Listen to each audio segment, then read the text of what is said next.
Hey YouTube, it's Marquita, and today is Veda Day number 24, and I'm here to bring you guys part 2 of yesterday's coming out story.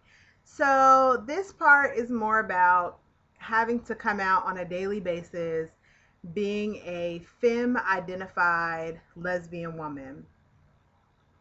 So I'm not a big person for labels. I feel like labels belong on clothes, not on people. So I don't necessarily identify as femme or AG. My wife doesn't identify as a stud or a femme, or we're just Krista and Marquita. We just happen to be lesbians. Like I said in my first video, I'm first Marquita, who happens to be an African American woman who happens to be a lesbian. That's how I live my life.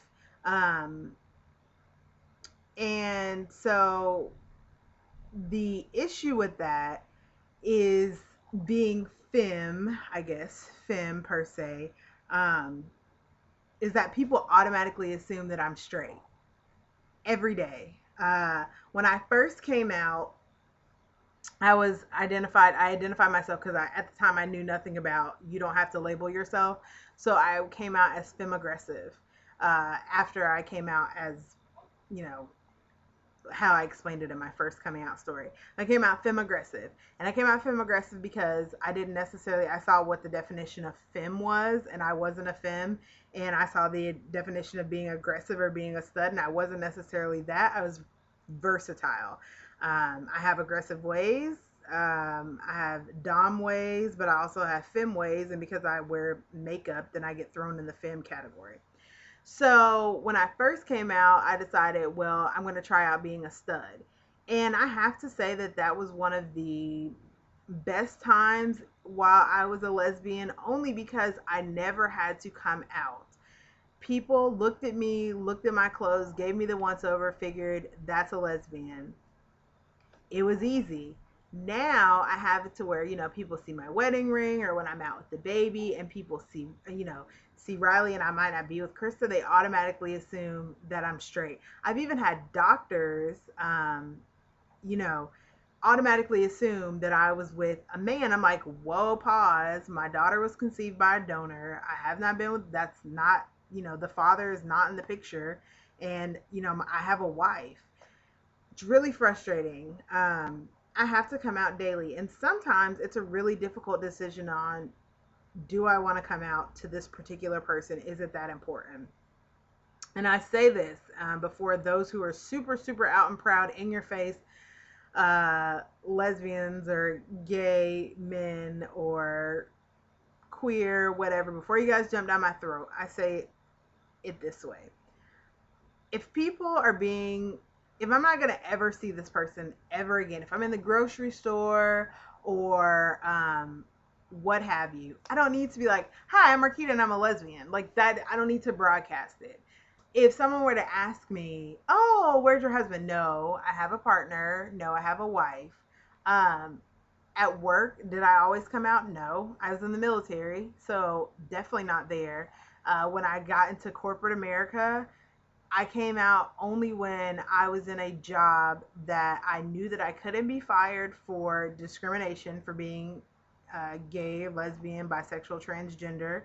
And then I only came out to those who needed to know. So it wasn't like this widely spread thing like, everybody, I'm a lesbian and I'm married to a woman. It was like I told my supervisor after I felt comfortable with her and I knew that she wasn't going to discriminate against me.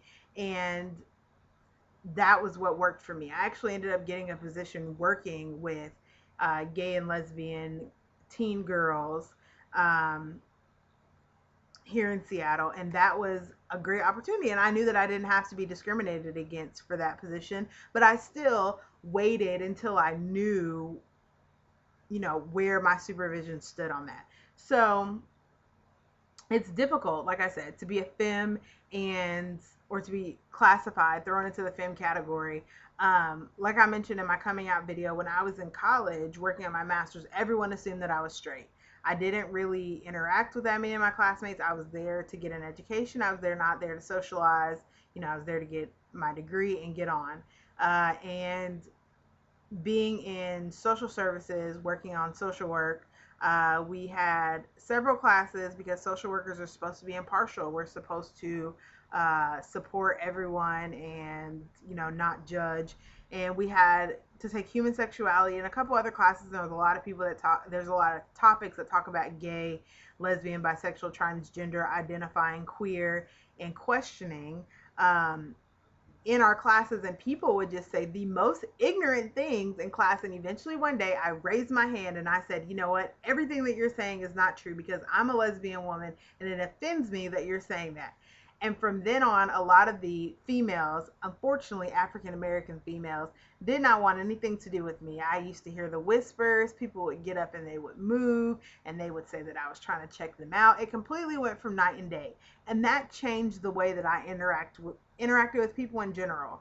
Um, I started deciding, do I want to come out every day to people? Do I want to let people assume what they're going to assume, or what?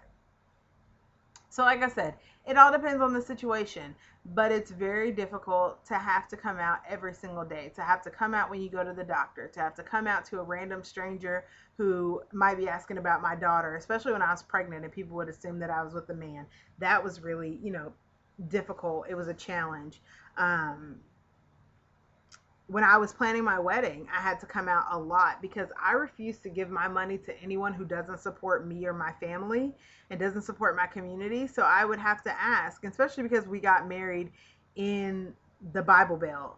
We went back to the South to get married, and I would have to ask vendors and tell them, we are a same sex couple. Do you have any objections to working with the same sex couple? Because if you do, we'll take our money elsewhere. And that was hard because I did have some people that say we don't cater to your kind. And being an African American woman, that whole sentence alone pisses me off. But then to have it be directed towards me because I'm a lesbian for who I love, you don't want to take my money because I'm a lesbian. Okay, that's fine. I respect those people more than people that would rather take my money and then, donate it to hate groups. But yeah, I have to come out a lot. Krista, not so much. You guys can look at her and see that she is fits more into the stud category. But like I said, that doesn't mean anything in our relationship because I'm definitely more aggressive. We had a situation where a guy was staring at Krista and said something smart to her, and I threatened to whoop his ass in the parking lot. I said, "You don't talk about my woman. That's mine. She belongs to me." So I get really aggressive. I have aggressive ways. I just happen to have the heels on and the makeup on, and she just happens to wear the baggier clothes. So, yeah, I say all that to say that it's difficult for me to be a femme and to be, um, oh, Riley's having a bad dream. It's difficult to be the femme and have to come out to everybody that everybody just assumes that you're straight. So, yes, I have to come out daily. I never get an opportunity to not come out unless I'm with people that I know. So, tell me, those of you who are lesbians and identify as femme, or those of you who are lesbians and identify as butch or queer or gay, because I do know some of my lesbian female friends identify themselves as gay. So tell me, how do you guys have to come out every day, and how do people treat you, or do they treat you differently? I've had situations where people were nice to me, and then after I come out, they're a-holes. So how do people treat you? How do they treat your relationship? And how do you stay strong in an environment and in the climate that our country is currently in, where so many people want us dead or think that we should be put in concentration camps and starved off, or that we don't get treated as first class citizens? Tell me how you feel. Let's start the discussion. So leave them in the comment section below, or you can post them on my Facebook page, whatever makes you feel more comfortable. Come out wherever you are. And I'll probably do another vlog on coming out day, and coming up in October. But I'm here for support. If there's anyone that's young that's watching this and you are coming out, or you are in the closet and you're having a difficult time, feel free to private message me and we can talk about it, because I know how hard it is. I've been there where it's been really, really, really, really hard and really, really depressing.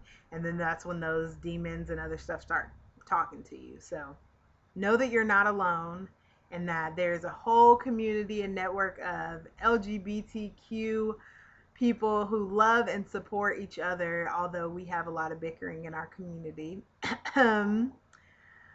But we all are here to support each other. And so, yeah, that is my coming out part 2 story. I hope that it was helpful to someone. And yeah, leave your comments in the comment section below. I'll see you guys tomorrow for Veda Day number 25. We're coming into the home stretch. Yeah.